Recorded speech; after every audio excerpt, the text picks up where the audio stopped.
여러분 안녕하십니까? EBS 초대석 정관용입니다. 서울대학교 학생들이 도서관에서 가장 많이 대출해가는 책이 당대 베스트셀러거나 유명 소설 보통 이렇습니다. 근데 몇 년 전부터 그 이름도 생소한 서양 고전 문학서들이 이 서울대 학생 도서관 대출 순위 10위 안에 몇 권씩 차지를 하게 됐어요. 이렇게 만든 주인공이 인문학 병 강의를 하시는 서울대학교 인문학연구소 김헌 교수입니다. 요즘은 일반인에게도 폭넓은 인문학 강좌를 열고 계신데요.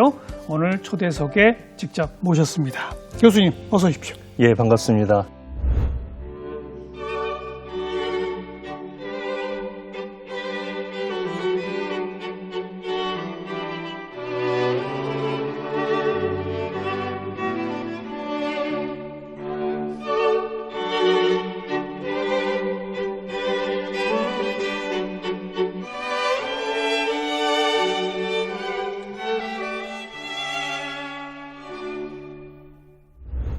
보통 해당 시기에 베스트셀러가 1, 2등 보통 하죠? 그렇죠. 예, 이를테면 총균세라든가 총균세. 정의란 무엇인가. 그렇죠. 요즘 같으면은 사피엔스. 그렇죠. 이런 책들이 학생들에게 가장 많은 인기를 끌고 있다고 또 할 수 있죠. 유명 소설, 오래된 우리나라 현대 소설 예, 이런 것도 자주 올라가죠. 그렇죠.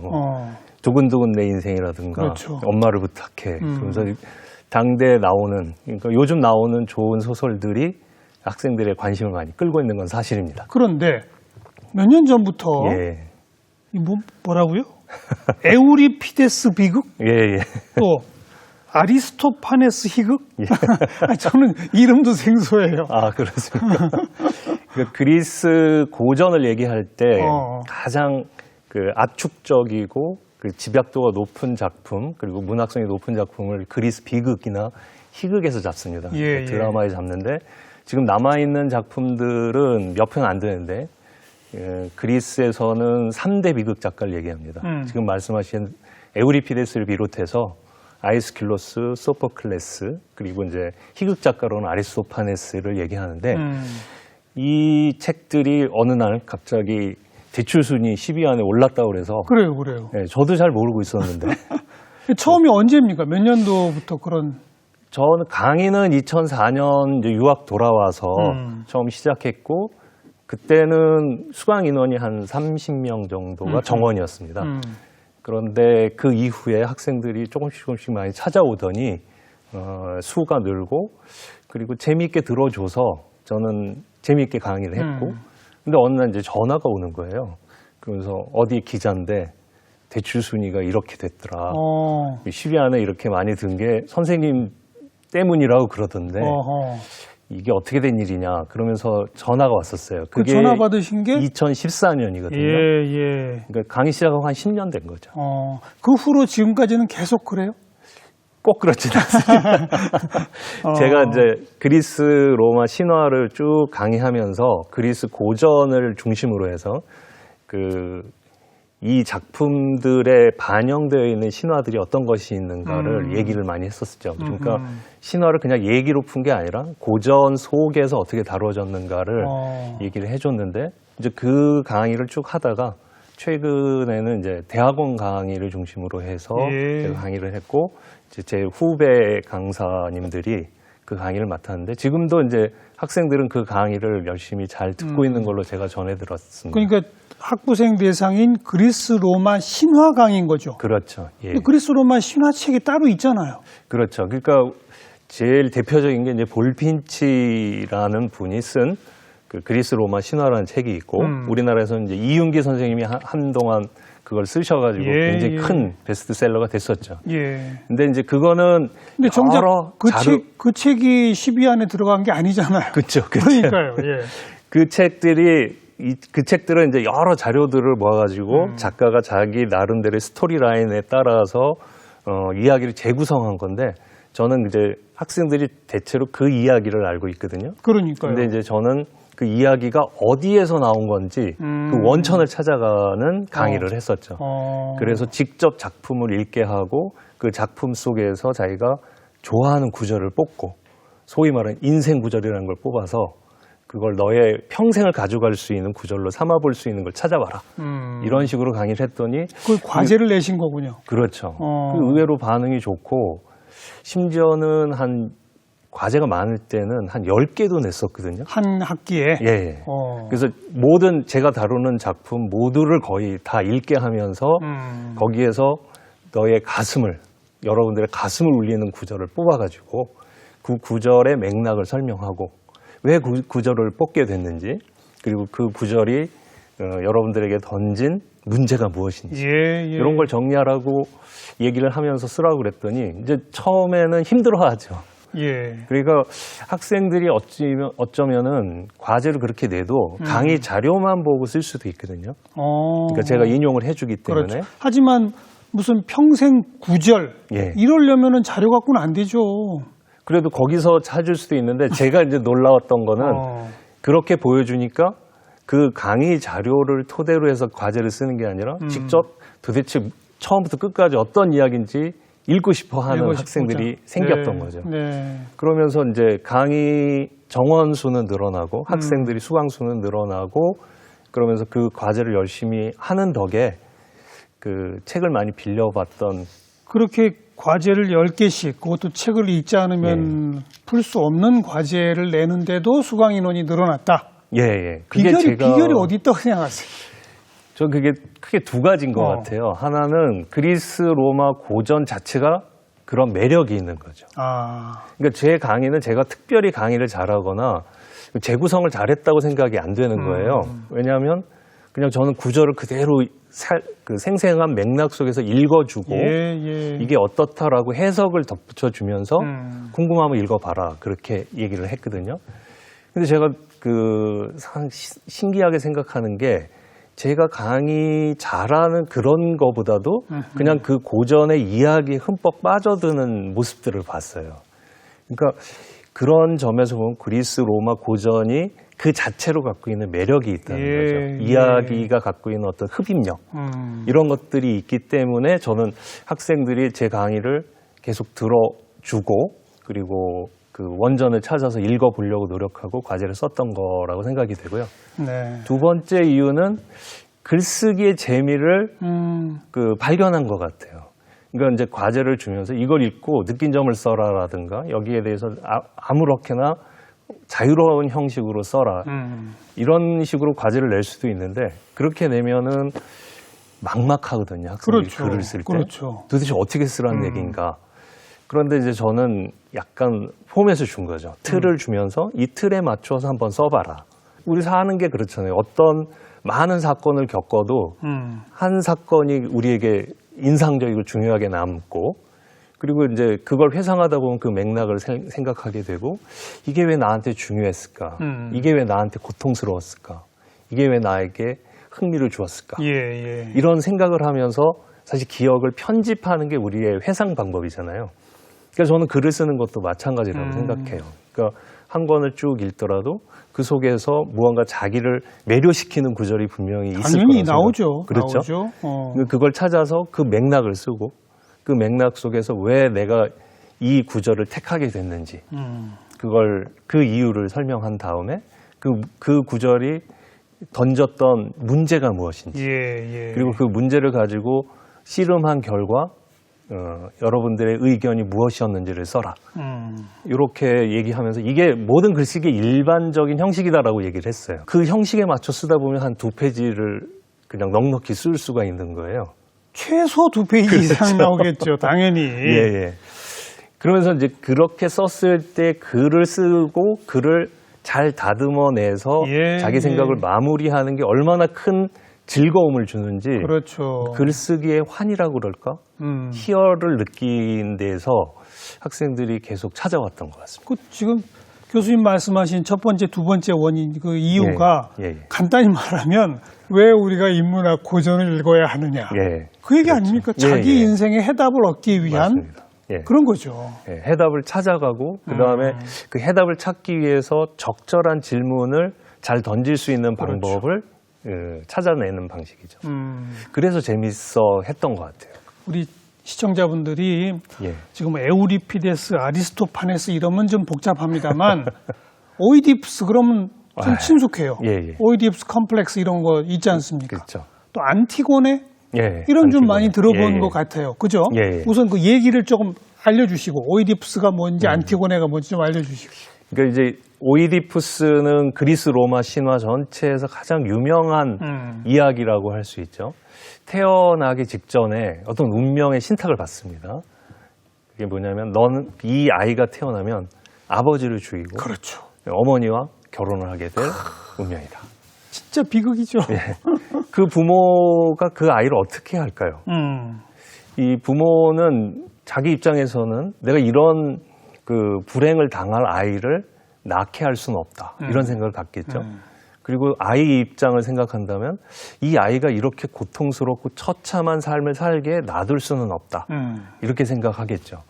그런 두 가지 이유로 이 부모가 아이를 죽으라고 산에다 내버리죠. 예. 그러나 그 아이는 죽지 않고 살아나서 그 다른 곳에서 자랐다가 그렇죠. 그 신탁을 또 듣게 됩니다. 너의 운명이라는 것은 아버지를 죽이고 어머니를 범하게 돼 있다. 그러니까 자기랑 같이 살고 있는 그 자기를 길러준 부모가 진짜 부모인 줄 알고 그 장소를 떠나죠. 그렇죠. 그 선택에 대해서 저는 이제 학생들에게 어떻게 설명하는가 하면은 우리의 운명, 이 이야기에서는 운명이니 신탁이니 얘기하지만 이 아이는 사실 자기가 선택한 것이 아닌 어떤 삶의 조건 속에서 태어난 거다. 그러면 이걸 우리에 비추어 본다면 우리는 우리에게 운명이라고 할 수 있는 게 뭘까? 이거는 이제 신탁을 받은 일도 없고 운명 뭐 이런 신도 안 믿고 그렇다면 이건 우리랑 먼 얘기라고 생각하기 쉬운데 금수저, 흑수저 있잖아요. 그렇죠. 그러니까 내가 선택하지 않은 어떤 삶의 조건, 그렇죠. 내가 아무리 발버둥 쳐도 벗어날 수 없는 상황, 이런 걸 신화적인 상징으로 그려낸 거라고 얘기를 하죠. 예, 예. 그러면 이제 수긍이 되죠. 이제 다시 이야기로 돌아가면 이때 오이디푸스는 선택을 하게 됩니다. 나는 도대체 이런 삶을 살 수는 없다. 내가 어떻게 아버지를 죽이고 어머니를 범하느냐. 나는 이럴 수 없다. 그래서 그 자리를 뛰쳐나가죠. 뛰쳐나가서 멀리 도망가는데 도망간 바로 그곳이 자기를 버렸던 어머니와 아버지였던 그렇죠. 거죠. 전혀 모르는 상태에서 그렇죠. 만나게 되는 네. 거죠. 그러니까 벗어나려고 해도 벗어날 수 없는 어떤 조건 이런 걸 소포클레스라는 작가는 이런 운명이라는 것으로 그려냈다라고 이제 설명을 해주죠. 예. 우린 그렇게 이해할 예. 수가 있는 거죠. 그리고 학생들한테 당신의 인생과 연결시켜 봐라. 그렇죠. 그렇게 하는 거죠. 네. 어. 네가 아무리 발버둥 쳐도 벗어날 수 없는 것을 무엇이라고 생각하는가. 그리고 그런 운명 속에 그런 조건 속에서 너의 선택은 무엇인가. 그러면 나는 이걸 벗어날 수 없고 나는 이런 걸 주어질 수밖에 없으니 난 되는 대로 살겠다. 아무렇게나 살겠다라든가 난 자유도 없고 내가 선택할 수 있고 내가 할 수 있는 건 아무것도 없다라고 널브러질 것인가. 그 오이디푸스를 보면서 운명을 벗어날 수 없는 인간? 난 이런 얘기는 현실감이 없어서 못 읽겠어. 처음에 이렇게 생각했던 학생들이 강의를 같이 얘기하면서 듣고서는 이게 옛날 얘기나 신화 속 얘기가 아니라 나의 조건이구나. 내가 부모를 선택한 것도 아니고 내가 국가를 선택한 것도 그렇죠, 아니고 그렇죠. 내가 어떤 삶의 환경을 선택한 것도 아니고 내가 아프리카에서 태어난 네. 것도 아니지 않느냐 이런 거죠. 그러면 이제 도대체 내가 할 수 있는 게 뭔가 내가 자유롭게 선택하더라도 나는 어떤 한계에 갇힐 수밖에 없다면 내가 무엇을 꿈꾸고 무엇을 할 수 있느냐 이런 좌절감까지는 느끼는 것 같아요. 그러면 이제 우리의 논의들은 이걸 어떻게 극복할 수 있는가. 우리는 정말 운명에 또는 어떤 조건에 어쩔 수 없는 조건에 갖추어서 아무것도 할 수 없는 존재인가. 설령 벗어나려고 해도 못 벗어나는 못 것인가. 벗어나는 것인가. 그렇다면 우리의 삶은 어떤 의미가 무엇인가 도대체. 네. 제가 받았던 그 보고서 중에 가장 인상적인 거 하나를 소개하면 그래도 이 친구는 그러니까 오이디푸스는 나는 이런 삶을 살 수는 없다는 삶의 방식은 선택했다는 거예요. 자기가 선택해서 예. 자기를 낳아주지 않은 부모지만 예. 낳아준 부모라고 생각하고 예. 떠나잖아요. 예. 그건 자기가 방식을 결정한 거죠. 그렇죠. 운명은 벗어나지 못하고 운명 안에서는 자유롭지 못하더라도 그 자유롭지 못한 속에서도 인간이 누릴 수 있는 가장 그 치열한 자유. 그건 어떤 삶의 방식이나 태도를 택한다는 거예요. 그렇죠. 그러니까 내가 아무리 그 노력해도 가난이라는 걸 벗어날 수 없다거나 또는 인종적 한계를 벗어날 수 없다든가 국가나 계급의 한계를 벗어날 수는 없어도 그 한계를 벗어나려고 하는 자체에 내가 어떤 의미를 부여하고 어떤 태도로 살아가는가는 충분히 결정한다. 자기가 결정하는 거죠? 그렇죠. 예, 재밌네요. 아, 이래서 그 강의가 명강의가 되는 거로군요.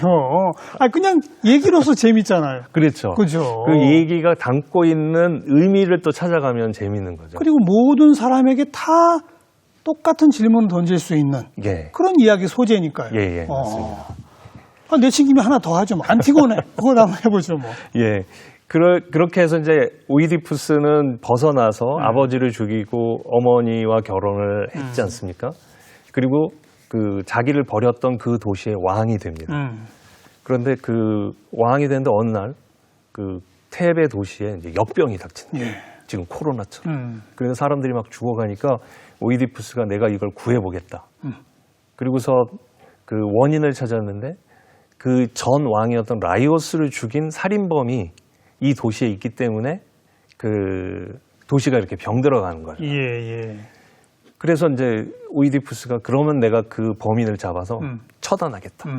얘기를 하는 거죠. 근데 알고 보니 그게 오이디푸스 자신이었던 자기 거예요. 자신이죠. 그러니까 오이디푸스가 과연 영웅인가라고 했을 때 우리는 오이디푸스 충분히 영웅이라고 얘기할 수 있는 이유가 바로 그런 상황에서 자신의 죄가 자기가 선택하지 않고 자기가 그 알고 저지른 것이 아니지만 자신의 운명에 의해서 어쩔 수 없는 상황 속에서 자기가 알지도 못하는 사이에 저지른 그것을 자기의 책임으로 떠안고 자신의 눈을 찌르고 왕에서 내려가죠. 맞아요.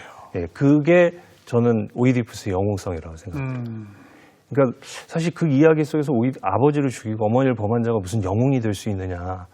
그런데 그 죄가 사실은 그 죄를 처리하는 방식에서 오이디푸스는 왕이 그 영웅이 된 거죠. 예. 어쨌든 이제 그 일종의 이야기 또 정의의 개념 같은 것도 거기서 나올 수 있는 맞습니다. 거죠. 예.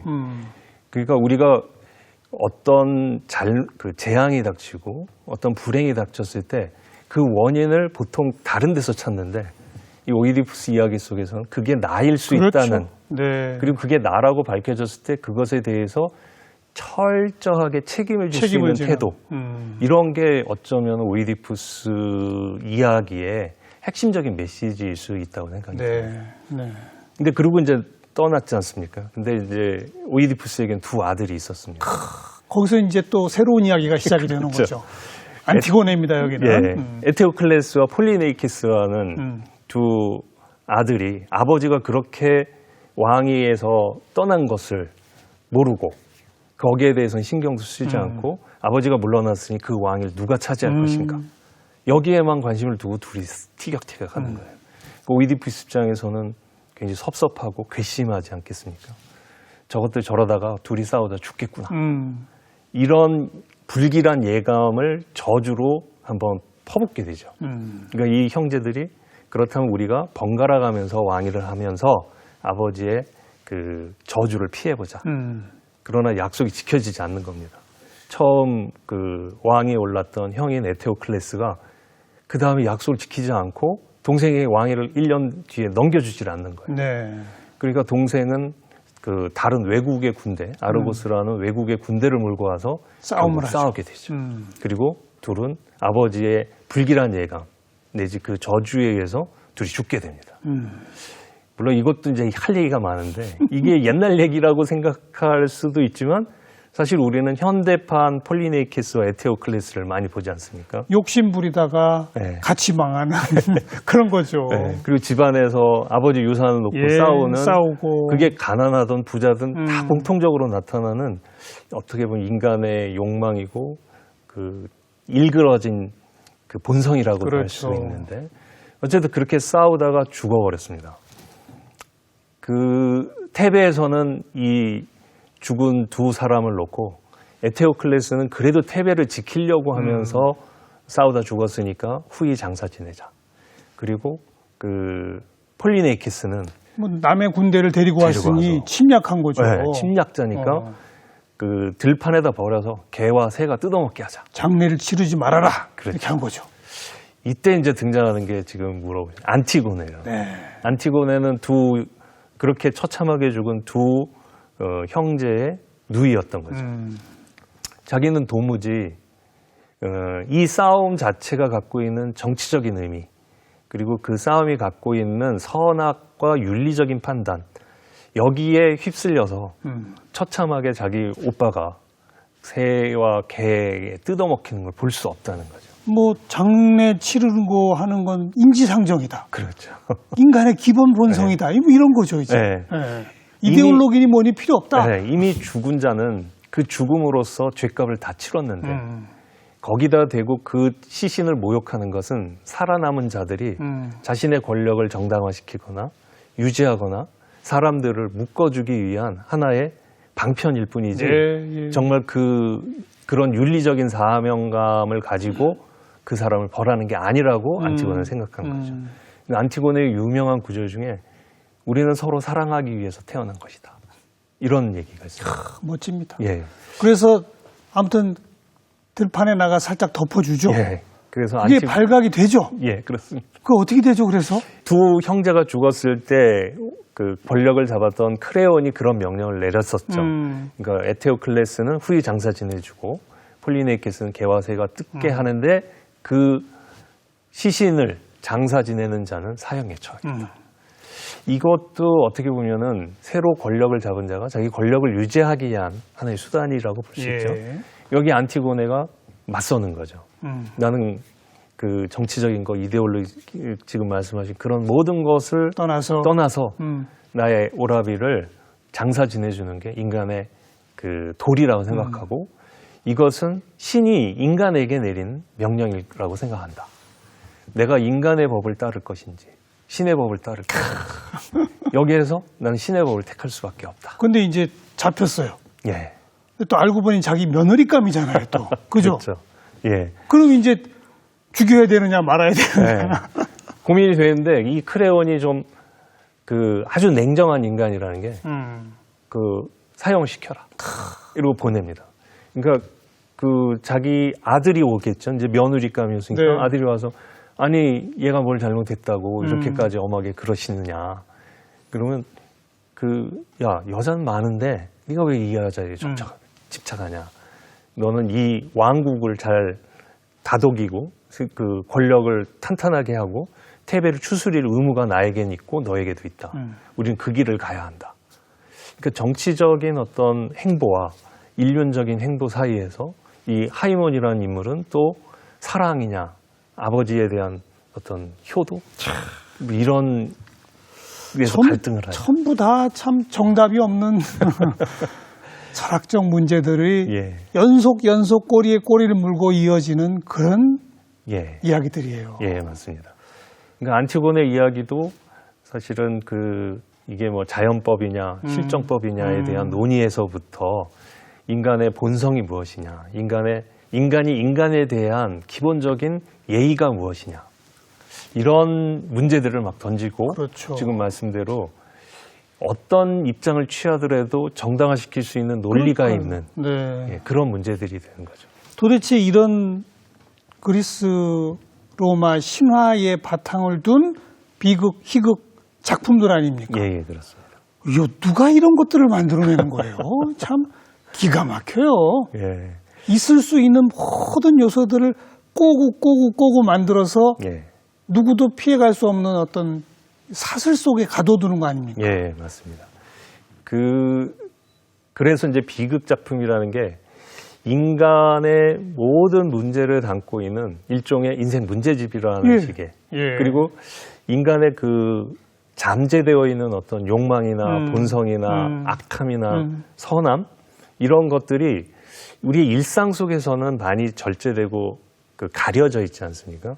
근데 이런 게 나오는 순간은 사실 극단적인 상황 속에 들어갔을 때죠. 근데 우리는 그런 극단의 순간에 직면하는 경우가 사실 많지 않잖아요. 많지 않죠. 예. 우리가 신문지상이나 뉴스에서 보는 극히 일부의 사람들이 그런 극한 상황 속에서 극한적인 행동을 하는데 어떻게 보면 그 행동이 사실은 비극적인 의미를 그대로 갖고 있죠. 예. 우리가 보는 이 그리스 비극의 많은 모티브가 사실 저는 뉴스를 보면서 깜짝 놀라는 게 지금도 제가 매일 나오는 얘기들 예, 속에 예. 있어요. 우리는 뉴스를 보면서는 저런 처참하고 선하게 판단을 쉽게 내리는데 이 작품 속에 들어가서 당사자들의 마음 속에 하나씩 이쪽과 저쪽을 예. 들어가면서 예. 일종의 인생 실험을 하는 거라고 볼 수 있죠. 극단적인 상황 속에서 나의 욕망은 어떤 식으로 폭발할 수 있는지, 인간 본성은 어디까지 사악해질 수 있는지, 어디까지 용감하고 단호할 수 있는지 예. 이런 것들을 볼 수 있는 장소가 바로 그리스 비극인 것 같습니다.